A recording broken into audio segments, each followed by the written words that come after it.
Hello అండి. ఇక్కడొచ్చేసి పాప కోసం డోనట్స్ చేస్తున్నాను. రెసిపీ షేర్ చేస్తున్నాను. గోరువెచ్చని పాలలో కొంచెం వెనిగర్ అయితే వేసుకున్నాను అనమాట. వెనిగర్ లేకపోతే మీరు నిమ్మకాయ కూడా పిండుకోవచ్చు. సో ఇక్కడొచ్చేసి 2 కప్ ఆఫ్ మైదా వేసుకున్నాను. అందులోనే కొంచెం షుగర్‌ని పౌడర్ చేసుకొని అయితే వేసుకున్నాను. ఒక spoon baking soda, baking powder, ఇంకా కొంచెం సాల్ట్ వేసుకొని చక్కగా అయితే కలుపుకున్నాను అనమాట. మొత్తం కలిసేలాగా. ఇప్పుడు మనం ఈ పాలనైతే వేసుకొని చక్కగా మరీ చపాతీ పిండిలా గట్టిగా కాదు, మరీ అలాగని లూజ్‌గా కాదు, మీడియంలో కలుపుకోవాలండి. సో మీకు కన్సిస్టెన్సీ కలుపుకోవడానికి ఆ పాలు సరిపోలేదు అంటే కొంచెం పాలు వేసుకొని కలుపుకోండి. లాస్ట్‌లో నేను కొంచెం బటర్ వేసుకున్నాను. మీరు బటర్ కాకపోతే కొంచెం నెయ్యైనా వేసుకోండి. చక్కగా కలుపుకోవాలండి. కలుపుకున్నాక గంటసేపు రెస్ట్ అయితే ఇవ్వాలి. ఇచ్చిన తర్వాత ఇలాగొచ్చిందనమాట పిండనేది. ఎందుకంటే మంచిగా మనం వేసిన బేకింగ్ పౌడరు, వెనిగర్ పాలన్నీ ఉంటాయి కదండీ, యాక్టివేట్ అవుతాయి.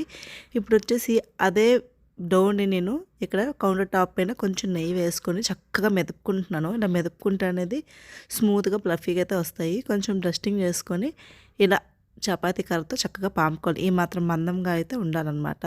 సో ఇక్కడ ఒక గ్లాస్ తీసుకున్నానండి. గ్లాస్‌తో అయితే ఇలా సర్కిల్ చేసి మధ్యలో వచ్చేసి నేను సిరప్స్ తాలూకు ఉంటాయి కదండీ క్యాప్స్, దాంతో అయితే మధ్యలో కన్నం పెట్టుకున్నాను అనమాట. సో చాలా ఈజీ అండి. జస్ట్ పిండి కలుపుకోవడంలోనే ఉంటుంది మనకి ఏదనేది. నేను ఇక్కడ వచ్చేసి ఒక 25 డోనట్స్ అయితే వచ్చాయి. ఇప్పుడు స్టవ్ వెలిగించి అందులో ఆయిల్ వేసుకొని ఒక పెనంలోన ఆయిల్ హీట్ ఎక్కాక మీడియం ఫ్లేమ్‌లో మాత్రమే ఈ డోనట్స్ అనేవి ఫ్రై చేసుకోవాలనమాట. చక్కగా తిప్పుకుంటూ బ్రౌన్ కలర్ వచ్చినంత వరకు ఫ్రై చేసుకోవాలి.